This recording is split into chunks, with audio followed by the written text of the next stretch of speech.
Previously on MrMattyPlays yells at Activision. Number 1, I fucking hate Activision. 2, I love hockey. This garbage heap of a company dared to submit a patent with an engine that intentionally matches players of a very low skill level with high-level players and players who use microtransaction weapons. Fuck your games and fuck your company. Somehow, Activision has managed to take yet another game mechanic that's working perfectly fine or could be considered innovative and instead have used it to push microtransactions further in your face. The following information comes from a patent which Activision isn't even trying to be sly about, as it's titled System and Method of Identifying Portions of Video Game Streams for Driving Microtransactions. They're not even trying to hide it. They're just like, we're not pushing them, we're not promoting them, we're driving microtransactions. This is a incredibly wordy patent, but there are multiple highlights that identify exactly what this is and what Activision is attempting to do. And of course, there are no good intentions involved here. It's all evil. The system may generate a video game streamed VGS based on a game log and one or more metadata tracks that include content, also referred to herein as metadata, that annotate the game log. In some instances, the system may store an association between metadata and a game log. For instance, a given game log may be associated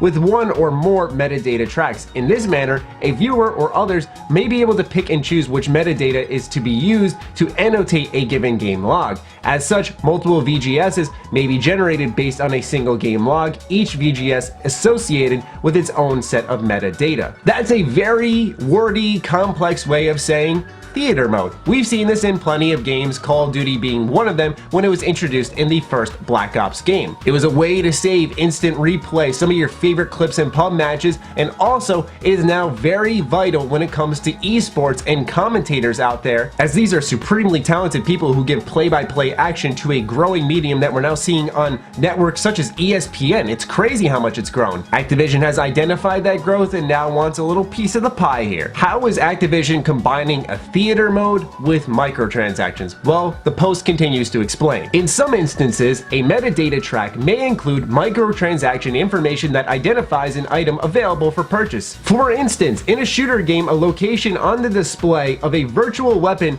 that may be purchased by the viewer for use in the viewer's gameplay may be encoded in the metadata track. In this instance, during playback, the viewer may be able to select the location, the hotspot, which causes a purchase transaction to occur. The purchase transaction may cause the virtual item to be made available to the viewer when the viewer plays the video game. Similarly, an advertising item may be selected to cause a purchase transaction for a real-world item to be initiated. I can see it now.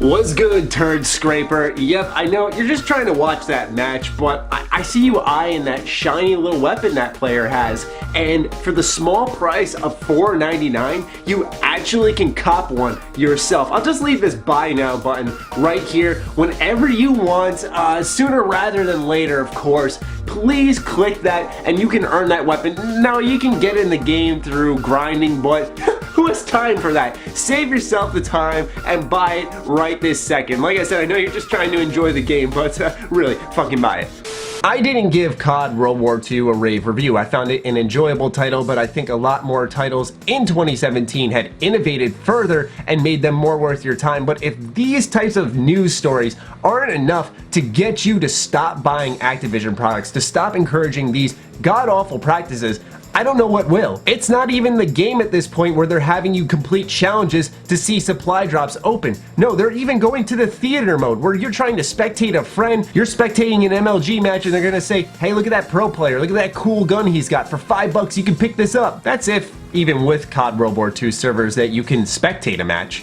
Okay, I've quietly infiltrated the Activision headquarters and I'm looking for the Call of Duty World War II server farms. I'm a bit under the weather right now. I mean, I'm having a cold, my eyelid's a bit swollen, but we have to find out what the fuck's happening at Activision. I believe I have found it.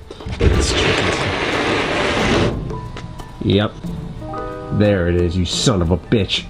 It's hilarious because when I saw this story, I didn't react as a, oh boy, here we go again. Oh, Activision, you did it now. I wasn't shocked. There was no surprise. I was emotionless reading this news piece. In fact, I didn't even feel anger. This is Activision, greed at its worst. And if you combine this with the microtransaction engine that they are prototyping, this is far from exploratory, people. We are going to see this in future Activision games. They are rigging the game against you. When you buy a multiplayer Activision game from now on, you are not buying into a fair experience. You are buying into a gambling match consistently. There are so many better places to spend your $60 to find an experience that doesn't rip you off or attempt to push you to spend past that point. That'll do it for me, folks. Let me know your thoughts on this in the comments down below. Other than that, follow me on Twitter, like me on Facebook. Those links are in the description down below, along with my Patreon. Do consider supporting that as it fuels all the content we create here. Stay sexy, stay active. I love you all. Peace.